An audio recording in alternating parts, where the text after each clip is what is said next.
قرآن میں اللہ تعالیٰ نے ارشاد فرمایا، یعنی کیا ہم نے تم کو اتنی عمر نہیں دی کہ جو شخص یاد دہانی حاصل کرنا چاہے وہ اس میں یاد دہانی حاصل کر سکے۔ اس مفہوم کی متعدد روایتیں حدیث کی کتابوں میں آئی ہیں۔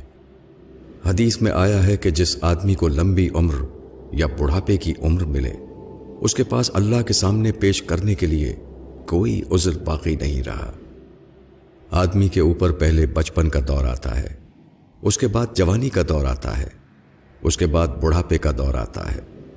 بڑھاپے کا دور موجودہ دنیا میں کسی انسان کے لیے آخری دور ہے، کیونکہ اس کے بعد جو مرحلہ آتا ہے وہ موت کا مرحلہ ہے، نہ کہ کوئی اور مرحلہ۔ اس اعتبار سے بڑھاپا گویا موت کی پیش کی اطلاع، پرائر نوٹس کی حیثیت رکھتا ہے۔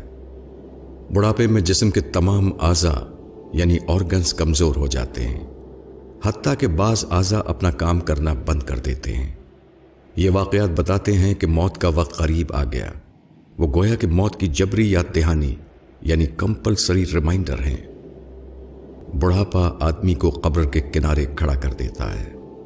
اگر آدمی کا ذہن بیدار ہو تو بڑھاپے کی عمر کو پہنچ کر وہ سوچنے لگے گا کہ اب بہت جلد وہ وقت آنے والا ہے جبکہ میری موت واقع ہو اور میں اللہ کے سامنے حساب کتاب کے لیے حاضر کر دیا جاؤں۔ اس طرح بڑھاپے کے تجربات آدمی کو جھنجھوڑتے ہیں، وہ اس کو آخرت کی یاد دہانی کراتے ہیں۔ بڑھاپا آدمی کو بتاتا ہے کہ موجودہ دنیا میں تمہارا سفر اب ختم ہو چکا، اب تمہیں لازماً اگلے دور حیات میں داخل ہونا ہے اور حشر کی خدائی عدالت کا سامنا کرنا ہے۔ بلا شبہ وہ انسان سب سے زیادہ بدبخت انسان ہے جس کو بڑھاپے کا زمانہ ملا لیکن وہ اس سے یاد دہانی حاصل نہ کر سکا۔ وہ بدستور غفلت میں رہا یہاں تک کہ وہ اسی حال میں مر گیا۔